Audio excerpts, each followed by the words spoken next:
Hey guys, Joseph here on the Call Otakus. Didn't necessarily want to make this, but I thought I might as well, and I have time anyway. It's just that my manga quest and Uncle Main didn't do a video, so I thought, yeah, that's kind of bad. I should do a video, and the Josh is doing a video. You've probably already seen it by this time, but yeah, I'm just gonna give my thoughts on the spring season so far. I'm the one who asked this question anyway, so I wanted to do a video in the first place, but um. Yeah, the springs. I only started watching two shows because the spring season's usually very busy because that is the time where people are taking exams if they're still in school and they have to start revising and studying and all of that stuff. So I only picked up two. Usually I picked up three, maybe four. Um, and the thing is, I'm watching other series while I'm watching those two series. I'm trying to catch up to Gintama. I was watching Roni Kenshin at the time. I'm still watching a few episodes of Durara here and there, and I have to carry on with Fullmetal Alchemist Brotherhood, and plus Naruto, One Piece, Bleach, Fairy Tail. I've got all of them to watch still as well. Um, I watch quite a bit, so that's why I don't pick up loads and loads of things. But the two things I did pick up were Deadman Wonderland and Blue Exorcist, and both of them so far, they're both okay. Deadman Wonderland is decent, and Blue Exorcist is amazing so far. Um, I also, some of you may be saying, "Oh, Toriko, why didn't you pick that up? I remember you doing a video on it, and you liked Toriko."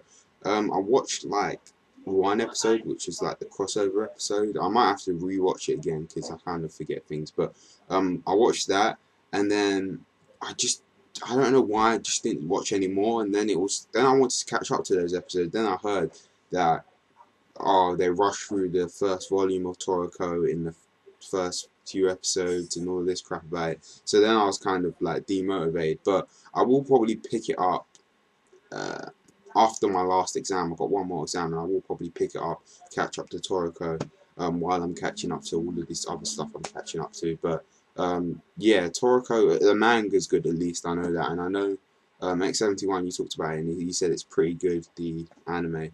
Um, so yeah, there's that. But Tiger and Bunny is also one I want to pick up, but obviously it's busy times. But anyway, let me talk about the stuff that I actually have started to watch.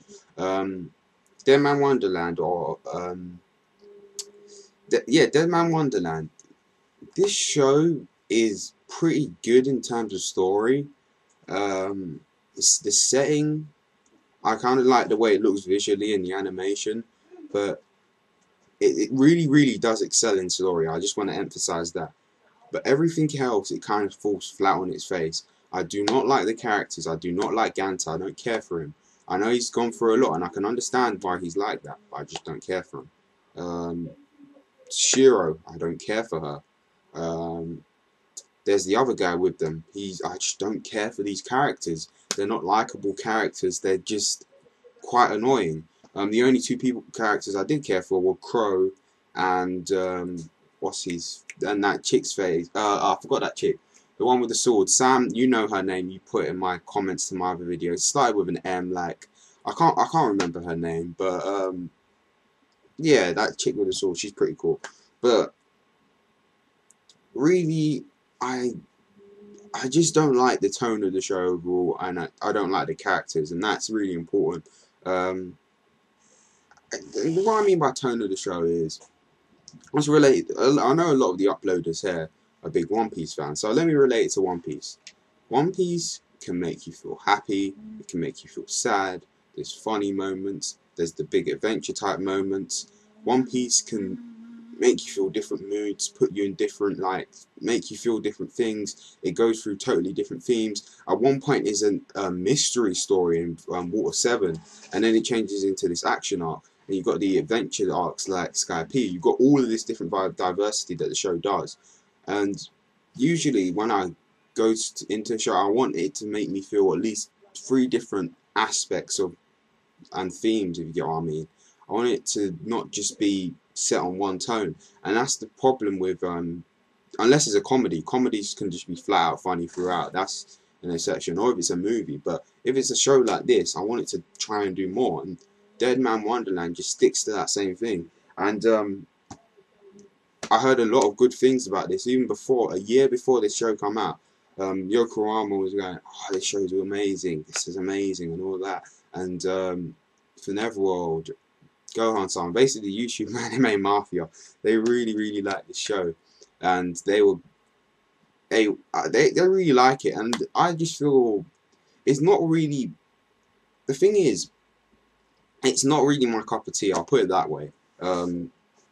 And I just don't like the character. So yeah, the show is, check it out if you're into that sort of dark tone and the epic moments and stuff like that.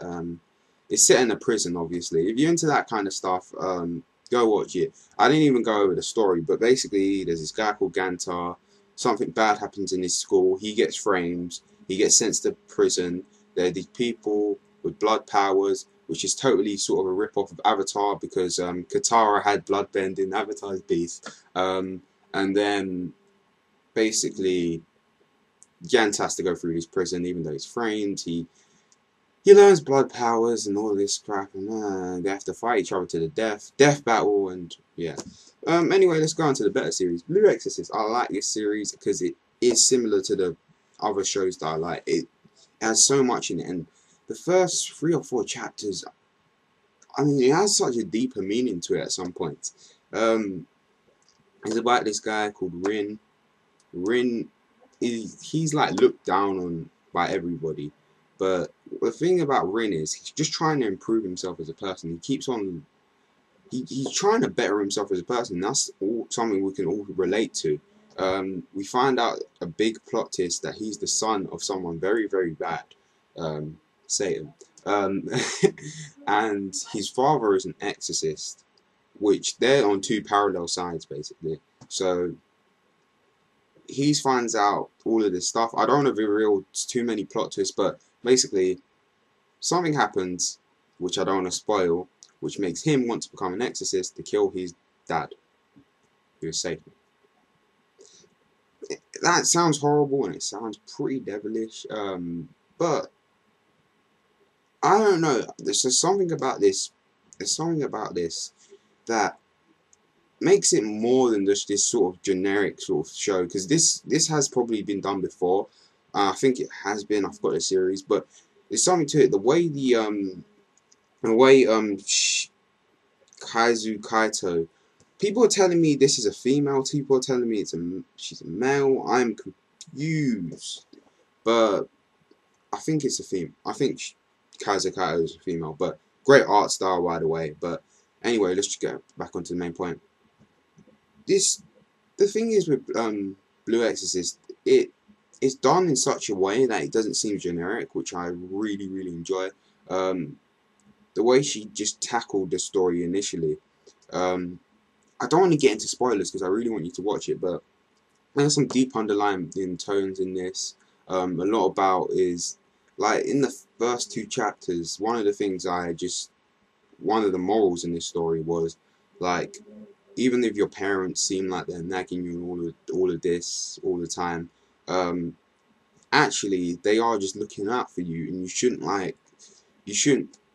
disobey your parents because you may regret it at some point. And Rin actually has that self-regret. And then in the next chapter you meet another character called Shemi, and Shemi's going through the same type of thing as Rin, and you get all of this character development for Rin because he's seen someone just like him in his type of like situation, and he's trying to help her. So like even already there's loads of great character development in this. It's funny. Like one of the latest episode was really funny. It's got that sort of brotherly love kind of thing because you have his brother who's the old brother, and he's sort of a more, how could I put this? His brother. Let me relate this to Naruto. His brother would be a Sasuke type character, and Rin would be like a Naruto type character. Not saying that his brother's emo. His brother's not emo, but his brother's just really good at school. He's really respected. He's got this sort of high status, and then Rin's just this sort of delinquent. and it's sort of that type of thing. And it's good. It's good. Bottom line is, I don't want to reveal too many spoilers, but both of these I recommend you should check out. I rambled for way too long, 10 minutes, but check both of them out. Deadman Wonderland's a bit on the side, and Blue Exorcist it's just good. It's good. Torika I need to check out, and Tiger and Bunny I need to check out, especially because Tiger and Bunny, if you know who ANN are, Anime News Network, they have a podcast called Ancast. Those guys are really like professionals. They know how to review and stuff like anime, and they critically acclaim it. So, and many other sites like Chris Beveridge at mania.com, he likes it. All of these reviewers are saying really good things about it, and they're saying it might be like, if it goes right and if it gets a dub and it gets on Adult Swim, it could be like one of those new classics like Cowboy Bebop was. But who knows? I might have to check it out. So anyway, Joseph on the cool otakus. Those hakus can be cool. Whatever happened to that? Catch you guys in the next video. Sorry for rambling. Sorry for my incoherent explaining of both of these series, but I didn't want to go into spoilers. Peace.